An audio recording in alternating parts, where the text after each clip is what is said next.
Hi everyone, welcome back to Guitar Medic. Today we're going to continue working on this Fender Jazz Bass that was vandalized and left for dead. The next step is to deal with the scratches on the body and neck. They are pretty deep and ugly, so I'm going to try and salvage the original paint as much as possible. But before sanding, we need to make a decision about the color of this bass. Which color should I choose? I have two other options in mind: Sonic Blue and Surf Green. These are classic Fender colors that I think will look great on this bass. And don't forget to vote for your favorite on the comment section below. I will then choose the winner and reveal it on the next episode. Okay, let's begin the sanding process. And it's very important that you use a sanding block or something like this. These are just two pieces of foam pad that I taped together, and I think they are just the right density for the job. At this point, I'm just trying to remove the scratches with the 80 grit. Just remember not to place the sandpaper directly on your hands. As you sand away the clear coat, you most likely will leave low spots behind that will be very hard to remove later on in the process.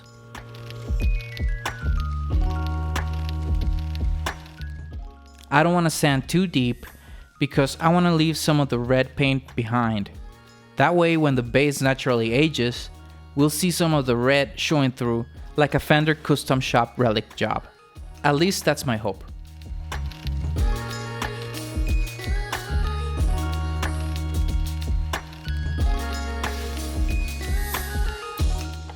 Here is our progress so far. Let's keep going.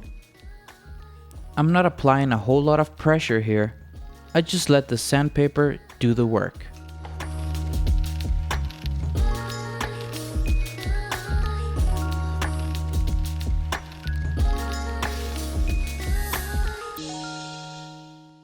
Now time to turn it around and do the exact same thing.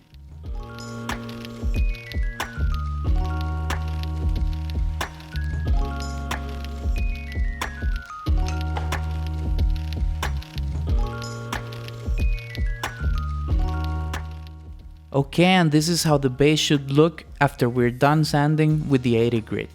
Pretty smooth and flat surface with even scratches. Okay, and here's the bass body all finished up with the 80 grit sandpaper, front, back and all the sides. But there are still some deep dings and dents left behind, like here along the armrest. And next I'm gonna show you how to fix them with this little dent right here. Let's take a closer look. As you can see, the dent is small, but it goes pretty deep. First, we want to sand around the dent to create some dust. And then I gather it and push it inside with my thumb. Then I'm gonna use some super glue. This is the cheapest kind super glue. I'm gonna squeeze out a little drop and try to aim it into the dent. Immediately, I go ahead and sand around it and try to push as much of the sanding dust into the super glue. And I repeat this process as many times as I need. This is the final round. And now when I rub my finger on the surface, I can no longer feel the dent. Here's another example where the guitar button strap used to be. It got knocked in pretty bad and it's left a huge dent. In this case, first I'm gonna fill the hole with a bamboo skewer and then the rest with the super glue. First, squeeze some super glue down in the hole and then apply some to the bamboo skewer. Insert the skewer into the hole and then fill around the skewer with the super glue. And I like to leave a little puddle of super glue so that there is enough to sand away later on.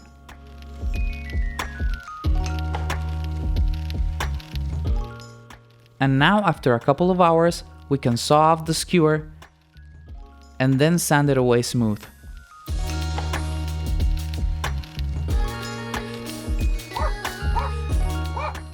That was my little shop buddy, Pimpinella. Seems like she's giving me a thumbs up to keep on sanding. Better get on with it. Now we go on to the 120 grit, and with the 120, all we want to do is get rid of the scratches left behind from the 80 grit.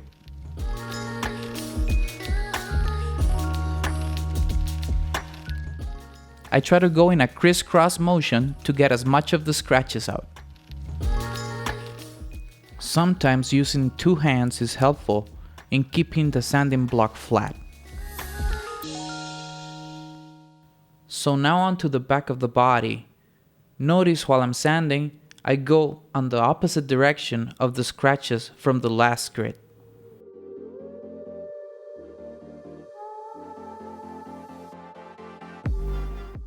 Okay, that's the 120 grit all done. Let's move on to 220.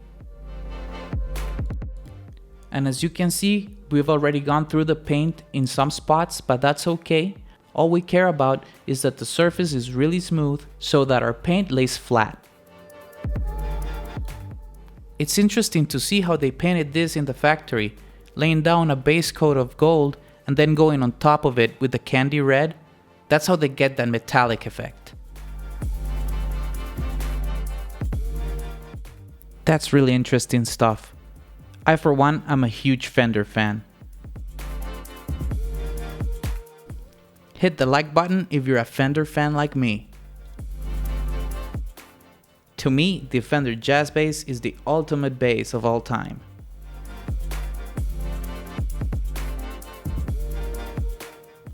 What's your favorite bass of all time? Leave it down in the comments below. And now we move on to the 400 grit. This part is not going to take too long to sand away since the body is already very flat and smooth from the 220. But this grit will ensure that our paint lays really flat and there are no scratches left behind that are going to show through the paint.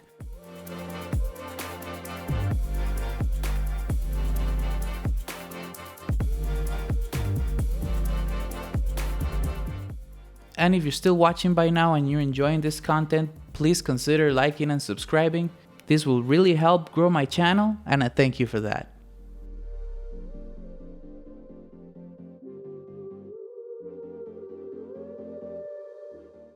And here's our bass body all finished with the 400 grit. As you can see, it's really flat. It's very smooth to the touch and the scratches are very tiny.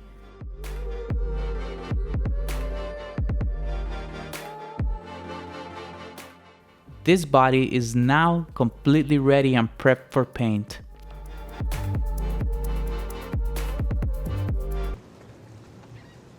Time for the neck. This is a maple neck with a lacquered fretboard, so it's a bit trickier to sand.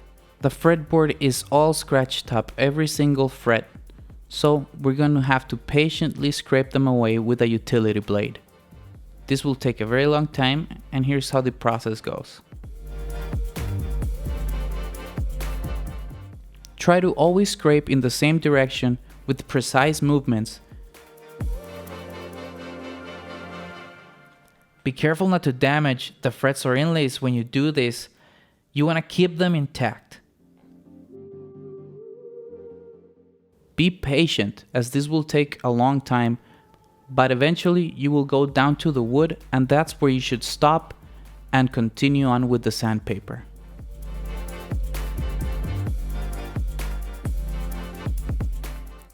And again, with sanding, you shouldn't rush, as you don't want to change the shape of the fretboard. And after what seems like an unhealthy amount of scraping and sanding, our fretboard is completely finished. And now that we're done scraping the fretboard, the next step is to raise the grain in the deep scratches that are left behind in the logo and the serial number. And we're gonna do that with a wet towel and a soldering gun. First, you must lay the wet towel on the area where the scratches are, and then place the hot soldering gun right on top. This is a trick that some luthiers use to fix dents and dings on wooden instruments.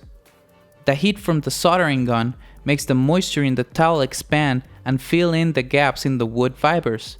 This can sometimes make the scratches less noticeable. This worked pretty well on some of the scratches, but not all of them. That's okay, we're gonna sand them off anyway. I got a great deal on this orbital sander. Sadly, I did not have it for the sanding of the body. Oh well.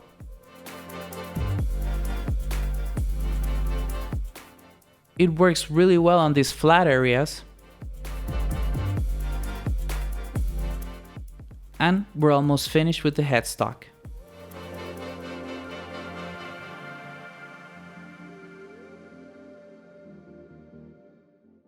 Here's a close-up of the headstock after sanding. It's looking really good. The grain pattern on this maple is really nice. Beautiful stuff here. But I'm noticing that some of the scratches are still left visible. Here on the front of the headstock and also on the back where the serial number used to be. It's not as deep as before, and now that the pores are exposed, I'm sure if we go back and apply more steam that it will come right off. So back to the towel and the soldering gun trick.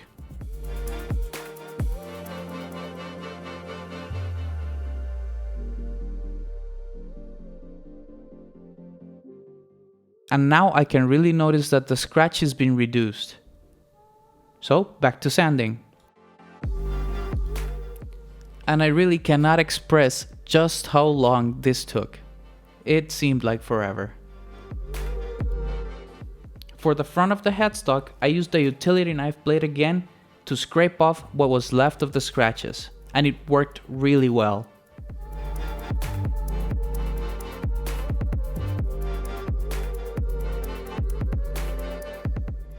The utility blade is always a pretty safe way to go. As it lays flat, it takes really tiny shavings of the wood. You're never going too deep or taking too much off, just enough, and it did the trick. So I kept going with the utility knife blade and I started to scrape off the difficult areas around the headstock.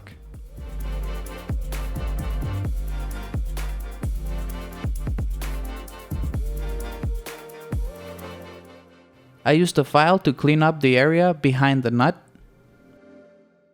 And then I used whatever I could find that had a cylindrical shape to sand away the curve of the headstock.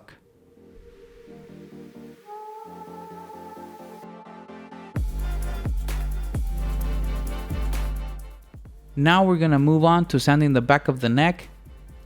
For this I'm gonna use a piece of styrofoam as my sanding block. It is a little bit squishy and it conforms better to the contours of the neck.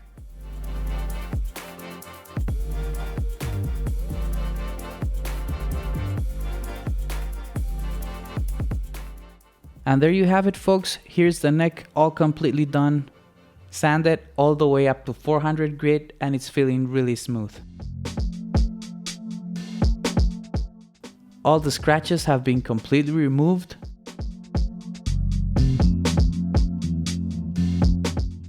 I was really careful to keep all the original markings from the factory that were printed on the neck heel. But yeah, as you can see, all the scratches are completely gone, and there are no trace of them on the front or back of the headstock. Also, our guitar body is completely ready for paint, but that's something that you're gonna have to watch on the next episode, where I apply a nitrocellulose based finish on this bass and make it look like brand new again. Don't forget to vote for your favorite color, surf green or sonic blue, on the comments below.